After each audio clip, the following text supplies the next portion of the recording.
This is Where We Live from Connecticut Public Radio. I'm Lucy Nalpathanchel. This hour, we're focusing on artificial intelligence, or AI. For Avengers fans out there, you know what happened when Tony Stark took AI too far. Supervillain Ultron tried to wipe out humanity. You want to protect the world, but you don't want it to change. How is humanity saved if it's not allowed to evolve? That's from Marvel's Age of Ultron. But AI isn't science fiction. It's used in all sorts of ways today. Pew Research Center posed this question as emerging algorithm-driven artificial intelligence continues to spread. Will people be better off than they are today? Nearly 1,000 experts weighed in on that question and agreed AI will make us more efficient. But at what cost? Coming up, we'll talk about privacy concerns and how AI is impacting everything from our shopping experiences to healthcare to the criminal justice system. First, what exactly is artificial intelligence and how will it affect us? Joining us from a studio at Harvard University is Judith Donath, advisor at the Berkman Klein Center at Harvard and author of The Social Machine. Judith, welcome to our show. Hi, nice to be here. So artificial intelligence, or AI, what exactly is it? Is it really a buzzword? It's not a buzzword, but it's not something I would describe as something you could answer exactly. The term right now is being used in two somewhat different ways. There's a lot of work being done in machine learning, that's where we are taking a lot of big data sets and using computers to find all kinds of patterns in them and also to be able to learn from what they've looked at and to predict future things, to be able to navigate cars, et cetera. So that's one big area. Then there's another use of the word AI that's more along the line of things like Alexa, personal assistants, things that converse with us, where that's sort of the classic science fiction version of computers that have personalities that can become friends and companions, and in the real science fiction version, potentially can become conscious beings on their own.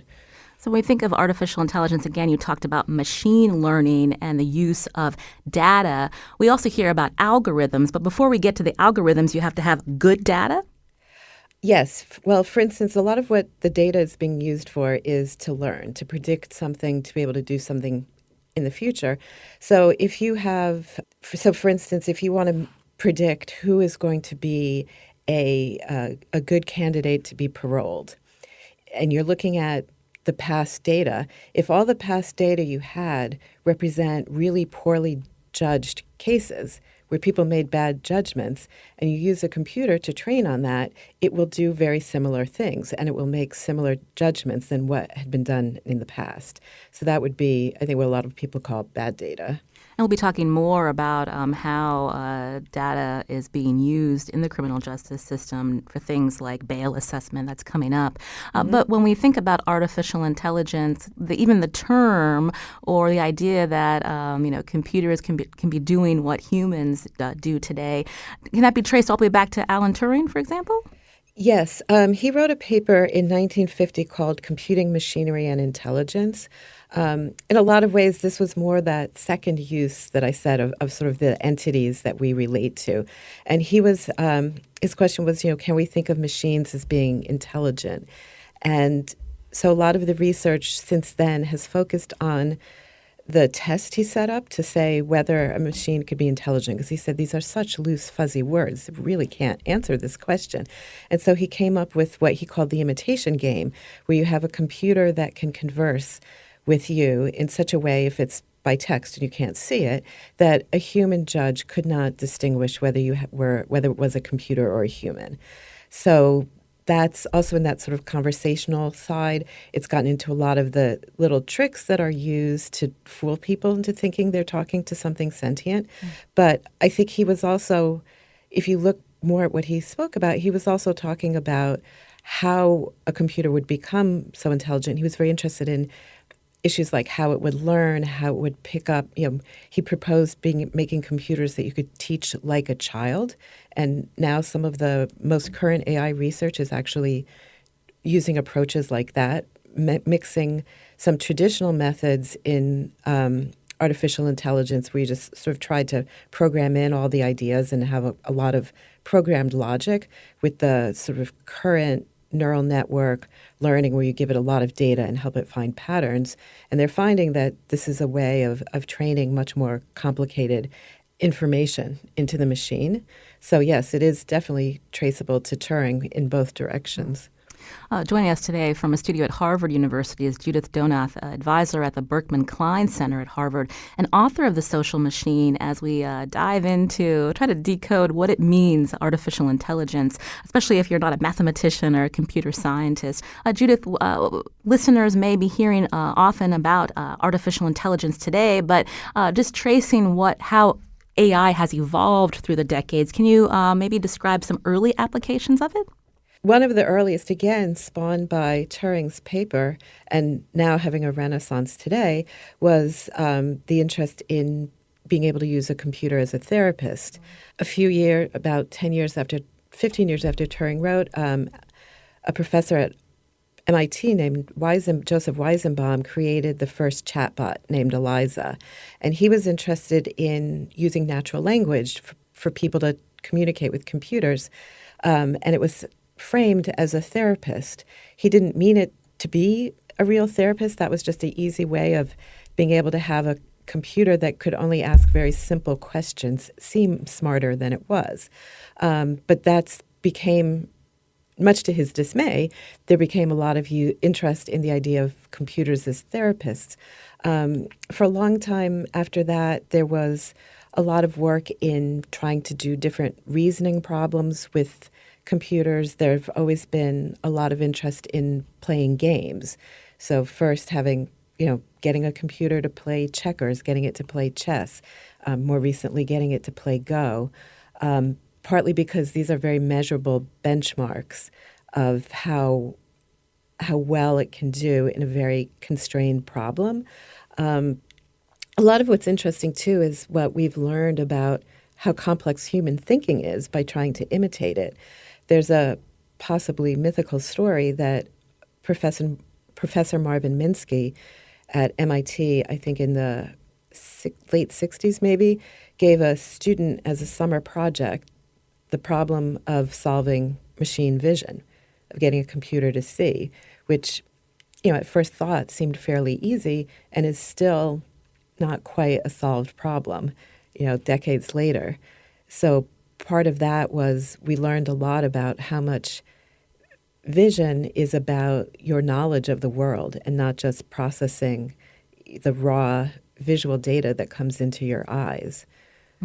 That's interesting when we think about how there's a lot of attention on driverless vehicles and the technology needed to maybe avoid that pedestrian who, instead of using the crosswalk, may walk into the middle of the road. Will the AV actually stop?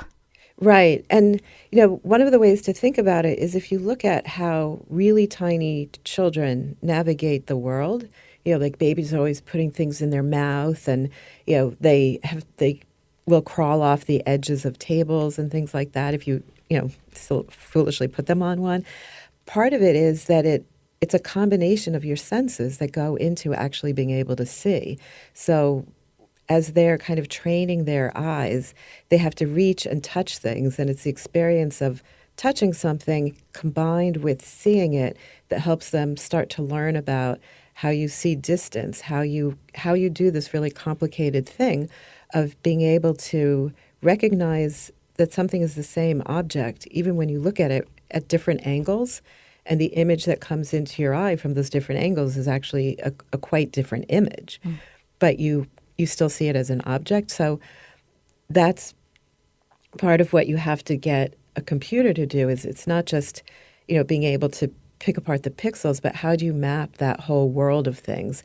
Part of it with driving, and if you're teaching a teenager to drive, you realize how much you're thinking about, like, okay, watch people who are walking, watch car doors that may open. You have a whole model in your head of what parts of the scene do you predict are going to change and what parts don't. And it turns out getting all of that, what seems to us like common sense knowledge, into a machine is very, very hard. When we think about emerging technology, Judith, trust is a factor. There have been some recent studies that show that humans actually are more apt to trust artificial intelligence or machine learning because it's a computer. Should we put all our trust in these machines? No. Yeah, there's a bunch of really interesting issues to unpack with that. And so part of it is, there's a book with a great title. It's called like How to Lie with Statistics, that we tend to trust things that we think have some scientific or mathematical basis behind it. And if they truly do, they are trustworthy. But it means that wrapping something in the wording or the appearance of science can make us trust things that don't actually have that as their real foundation. So as you mentioned earlier, there's certainly problems with the fact that computer programs can be trained on bad data and they will give the same poor results that we were getting originally. There's also issues around if you are communicating with a machine that's conversing with you, it can easily be, or not easily, but it can be designed to mimic all the phrasing or the tonalities of someone who is actually trustworthy. Now, in a human voice, that may be coming out because they don't have a lot of doubts. There's particular timings that are different when someone's telling the truth, et cetera. There may be ways if someone feels uncomfortable about what they're saying, that their emotional response to their own discomfort comes out in their voice, et cetera. You don't get that with a computer. It can always sound authoritative and reassuring no matter what the validity of the things it's saying is. Judith Donath, again, is advisor at the Berkman Klein Center at Harvard, joining us today from a studio at Harvard, author of The Social Machine. Today we're talking and learning about artificial intelligence. This is Where We Live. I'm Lucy Nalpathanchil. Now, do you think about how AI is impacting you? What questions do you have? You can join the conversation. Find us on Facebook and Twitter at Where We Live.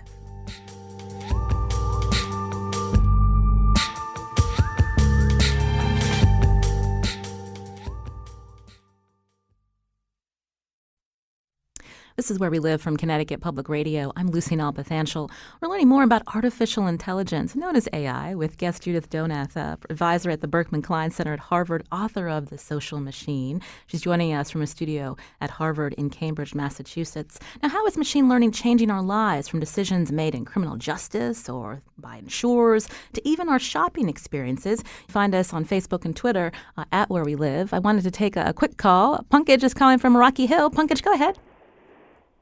Yeah, hi, Lucy. Great topic here on Where We Live. Really excited to hear this. So I wanted to make two comments, actually. Number one is I'm a practicing data scientist, so I see AI being used everywhere, as your guest correctly mentioned. It's a whole spectrum of things, but it's right in front of us, a lot of this stuff which we don't see. We always talk about like driverless cars and things in the future, but a simple recommender engine in Amazon, which when you shop, like predicting what you'd like to buy next, is basically some form of AI. But the second most important thing I wanted to, comment on was this idea of like ethical AI, which everybody likes to talk about, and you are touching on that right now, is the idea that, machines are going to be ethical or like things like that. One important point about that is that, we are building this algorithm, human beings. So this idea of like machines being ethical is kind of, outside of that, because the machines or the algorithms are going to be as ethical as people building them.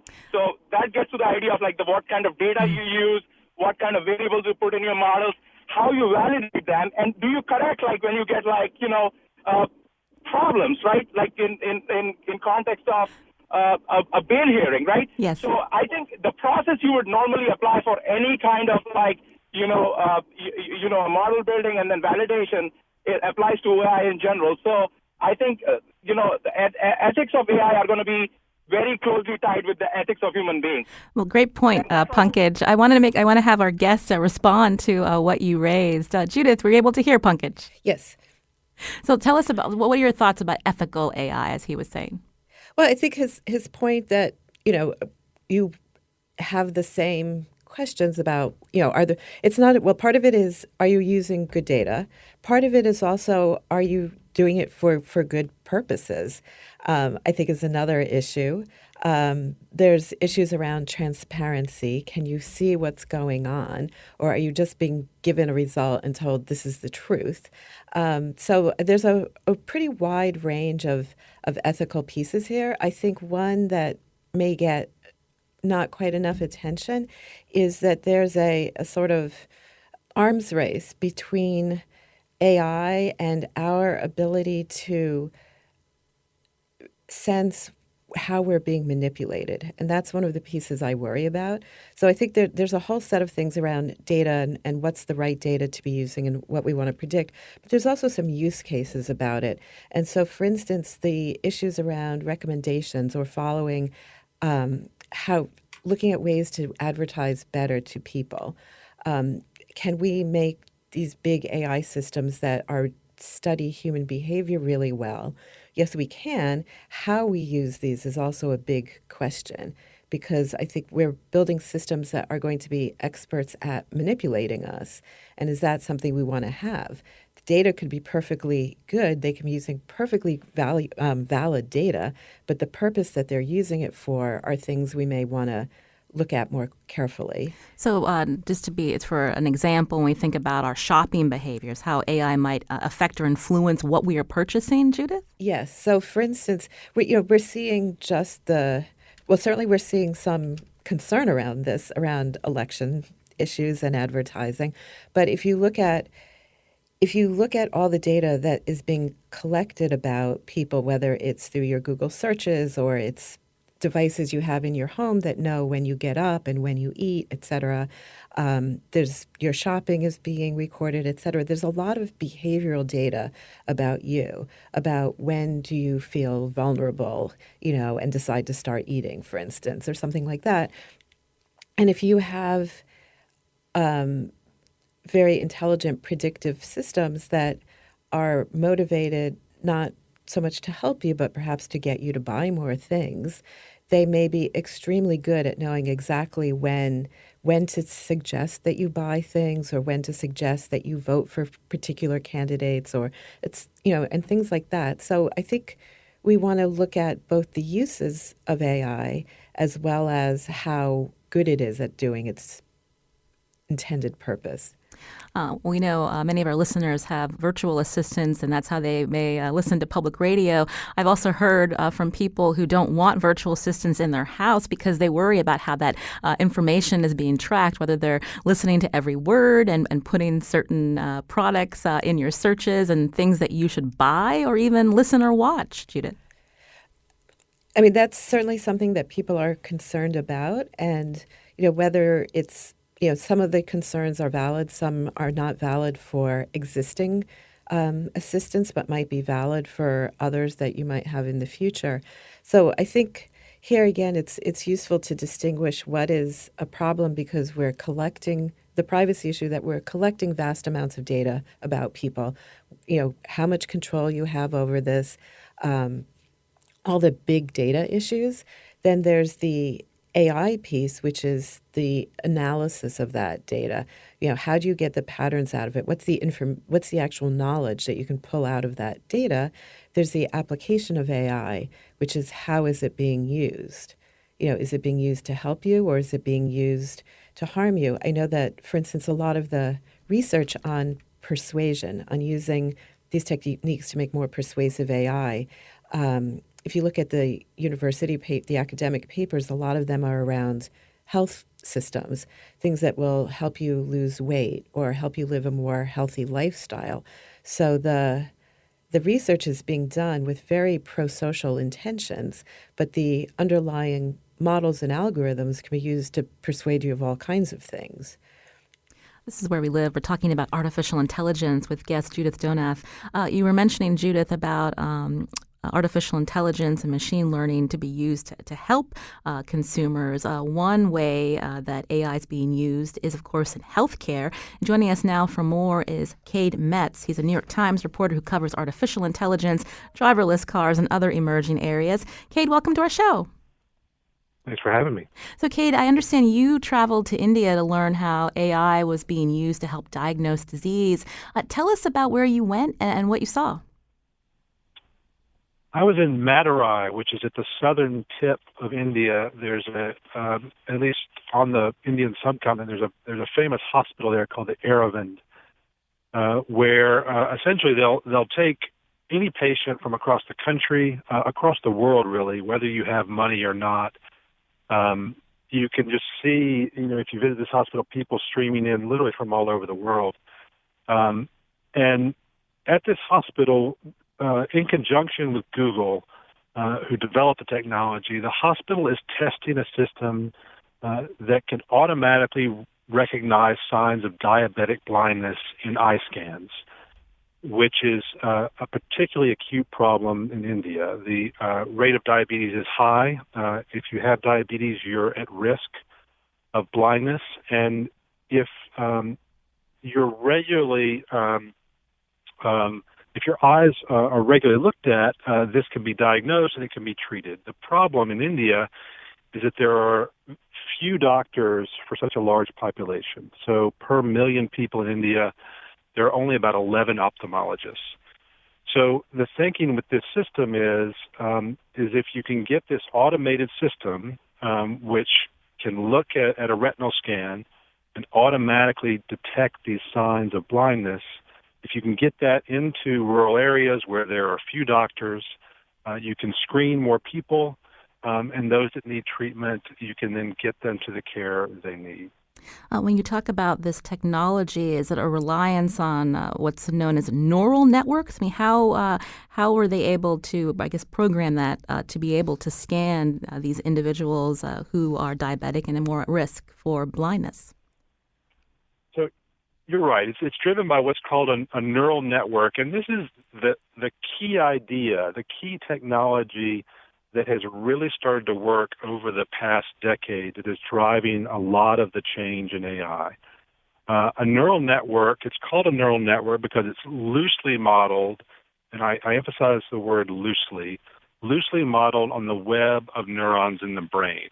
But really it's a complex mathematical system that can analyze data and learn to perform a task by doing that analysis. So, for instance, you can take thousands of eye scans, thousands of scans of the retina, feed it into a neural network, and this neural network looks for patterns in those eye scans. And it does this over the course of hours and days and sometimes weeks. But in analyzing those eye scans, it can learn to detect those signs of diabetic blindness.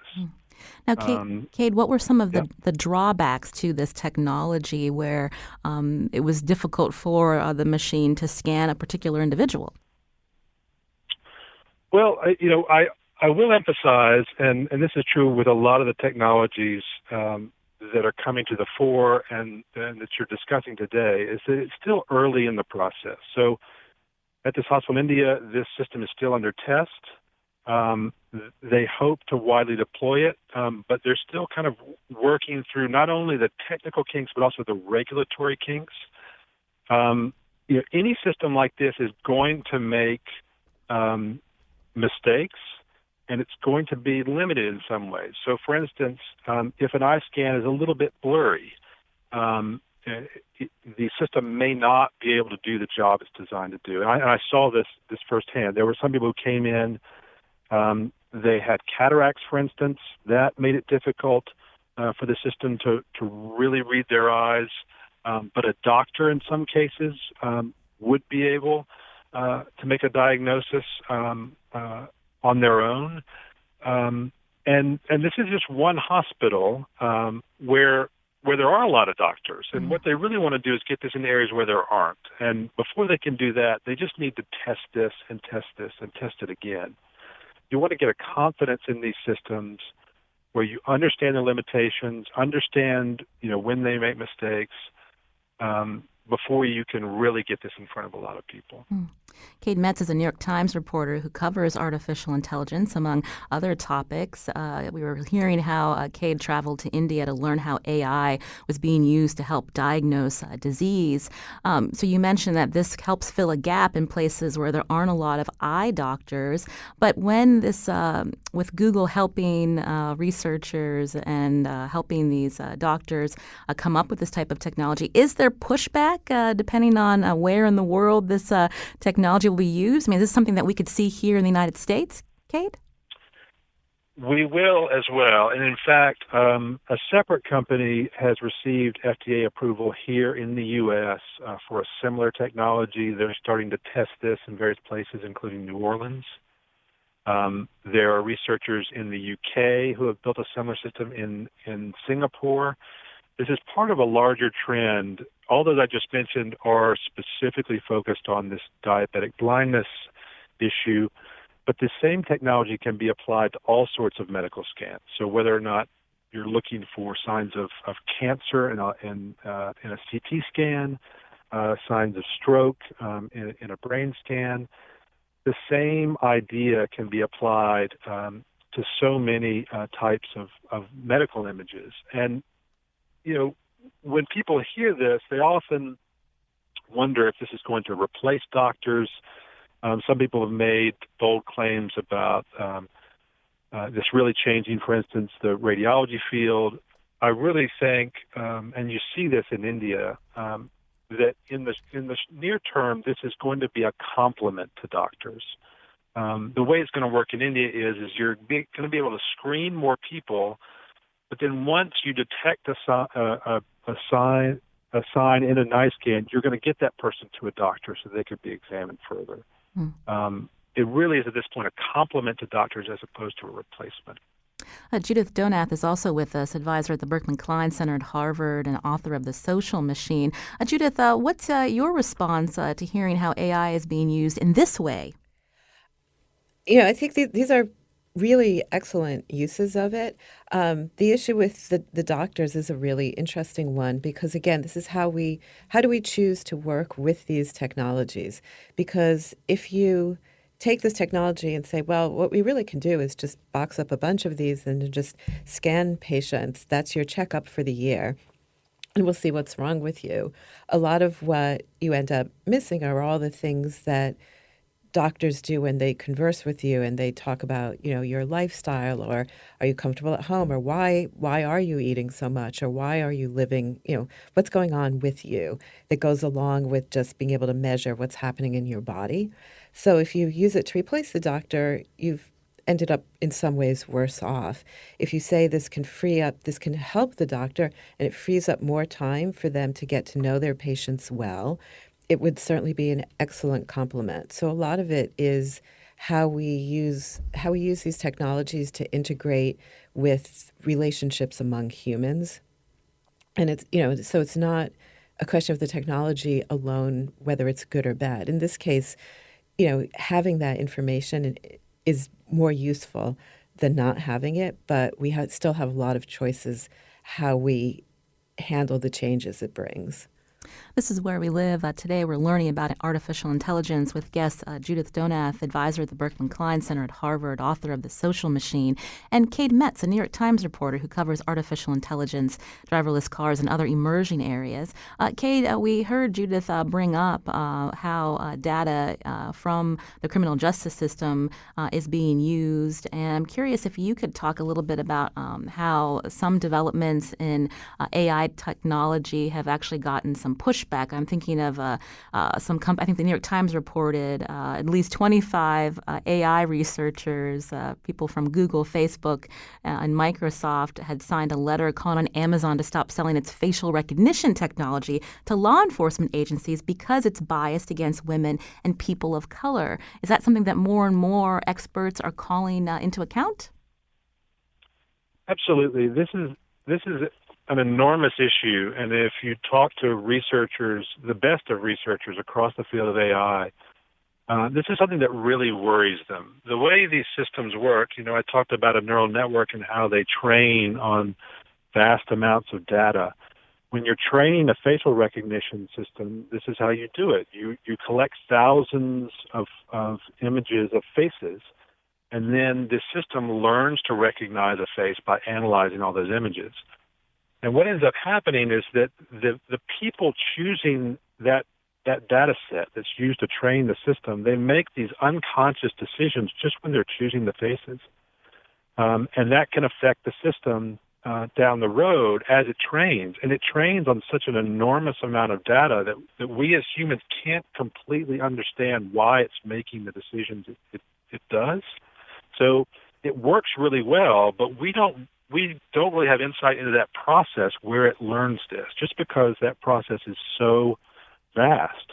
It happens across so many images. And so making these unconscious decisions at various points along the process can influence it, and we don't really see that. And so what you really have to do is you have to make a concerted effort to make sure, A, that your training set is diverse, but also, in the end, as with those medical systems I talked about, you have to really test these systems and get to the point where you're really confident that bias is not there. And that is, I can't emphasize enough how difficult that is, because even as you test, there are all sorts of biases that you may not be thinking about. At this point, we're starting to think about and try to deal with the obvious ones. But there are all sorts of other less obvious biases that we're going to have to deal with as well. Judith, when we were talking earlier about data and how it can be used, but depending on the type of data, that can impact the outcomes, do we see systems that are trying to predict bad behavior or who will commit a crime? Is that something that's being used by governments? Certainly, I think there's a lot of interest in that in China. There's a huge number of AI systems being deployed across the world for all kinds of things.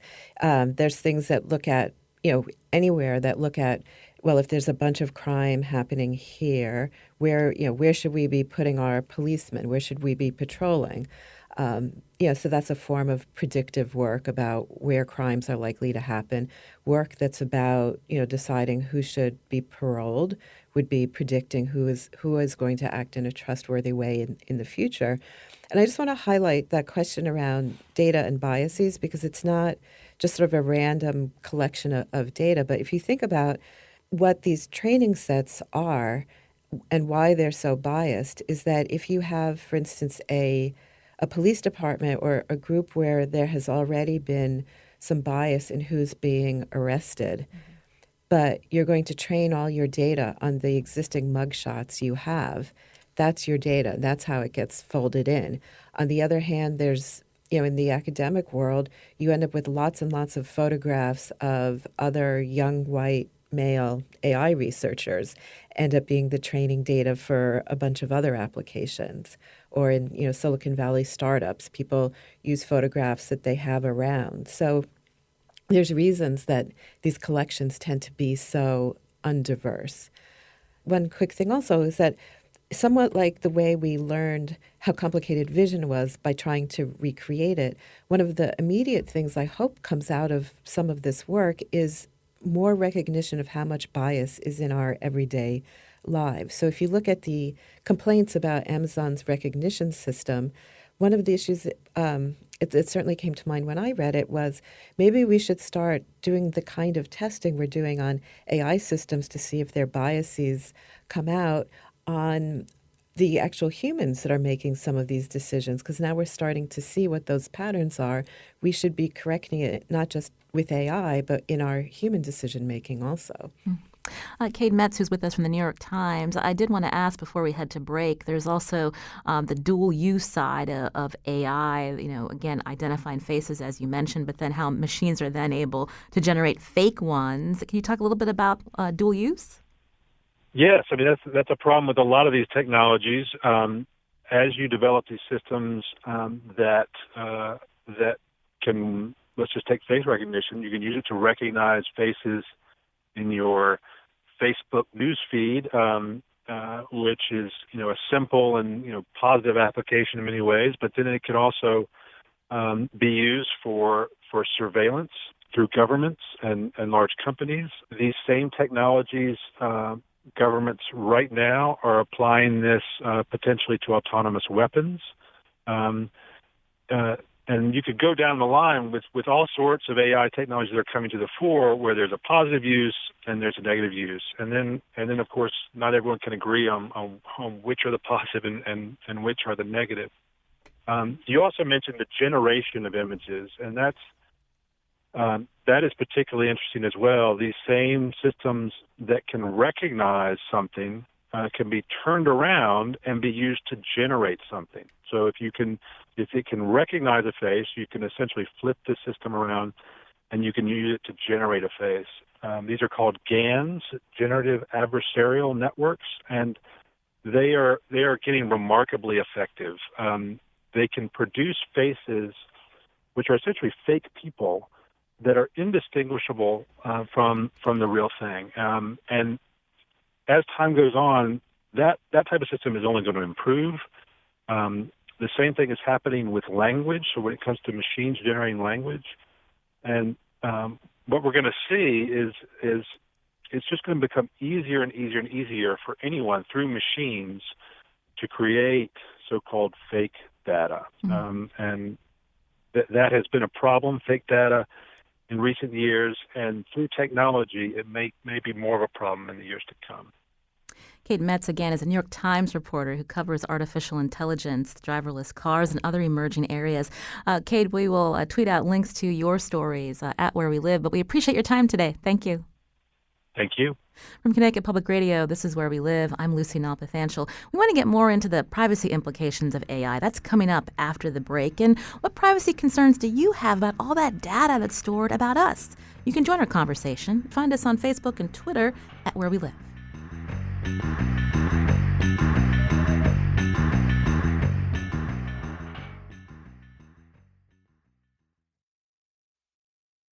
This is Where We Live from Connecticut Public Radio. I'm Lucy Nalpathanchel. My smartphone recognizes my face and unlocks my phone. Super convenient. But what is Google doing with my photo and the millions of others that use this facial recognition? Who or what actually controls our information, our identities? With us from Harvard is Judith Donath, advisor at the Berkman Klein Center at Harvard University, author of The Social Machine. And joining us now is Fred Scholl, associate teaching professor of cybersecurity and director of the cybersecurity program at the School of Engineering at Quinnipiac University. Fred, welcome to our show. Thank you. Good morning. So we wanted to talk about privacy and security when we're thinking about AI. I mentioned facial recognition. Where is my photo going? Should I be concerned? Well, nobody knows exactly where your photo is going. So it's going out in a Google Cloud server, it's not really up in the cloud. It's actually down on the ground in a server that they maintain. I believe that companies like Google, Amazon, and Microsoft, they're doing a good job protecting the information, so I'm not too concerned about that. My biggest concern is who are they sharing it with, number one, and what happens to it, when, let's say, I look different or I get old, where is this data going and who's keeping track of it? So it's pretty much up to Google exactly how they want to handle it, which is a concern for me and maybe a concern for other people. So with taking that into account, when we think about whether we want to activate that feature on our smartphones, or if we look at our privacy selections or settings on Facebook, what should consumers be really thinking about? And if I do hit the privacy settings, I don't want a lot of people looking at my Facebook profile. Is that really working? Again, so we teach students, I've been in the security field for quite a while. We teach students how to secure data, how to secure applications, and it needs to be done as a whole system approach. And to be honest, we don't really know how to do it yet, right? So the field is still in a learning mode. And so when you say, where is it? So we don't, even the Googles of the world don't know exactly whether the data is secure or not. So as a consumer, yes, you should look at these privacy settings. Facebook has privacy settings. I was just looking at Alexa. They have privacy settings for their application. These smart home devices have privacy settings. So I think, number one, consumers need to look, take the time to go look at what these settings are and configure them to the best that they can with what's offered by the vendors. And then the second thing is just use some common sense. And not everybody's doing this, but use common sense as to what you're going to post online and what you're going to share. So I don't use I stopped using Waze, the Google Map feature, even though it's it may be beneficial. I just, I don't want, them knowing exactly where I am all the time. So I think it's just a combination of common sense and reviewing the settings on the applications that are out there. Judith, what's your response hearing Fred talk about where the information is going? And we really don't know. Right. We don't know. And part of it is some of these devices or some of these companies may be very trustworthy. Others may be less so. You may have locked down privacy settings on your Alexa, but you're at a dinner party at someone else's house and they haven't, or they're using a device from a little company that doesn't really have a good privacy record or good security. So I think we can be careful. We can also be pretty sure that an enormous amount of data about ourselves, unless we go to extreme, like Spartan measures, is out there. So I think a really important piece is we need to concentrate on what are our concerns about how that is being used. And, they come down to things like we're concerned about decisions being made about us based on data about us. For instance, are we going to lose insurance because there's data that shows us leading an unhealthy life or having too many drinks or something? There's the concern that a government is going to, either use it in some ways that's detrimental to us, or that we're going to have a government in the future that is more authoritarian. And what do we want to do to protect ourselves from that? And then we can be concerned about the vast amount of marketing data that is being assembled and the persuasiveness that it's going to be used with us. And so I think a lot of the key isn't just being careful about the data, but thinking about what are the large entities and institutions around us? How are they going to be using it? And what are the ways we want to influence them? A lot of it comes down to, being serious about who you vote for, about being thoughtful about what you watch or about looking at advertising, being careful about what you read.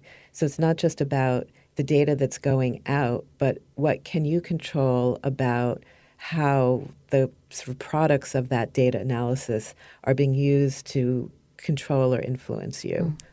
We got a Facebook comment from Richard who writes, driverless cars or cars run by AI or computers are so vulnerable to being taken over by hackers. I don't understand why they're even being allowed to go forward. Who or what's behind them? Have the lobbyists already won the day in Congress? Fred Scholl, what's your response to that comment from Richard? Again, that's a lot of distrust that he has of this evolving technology.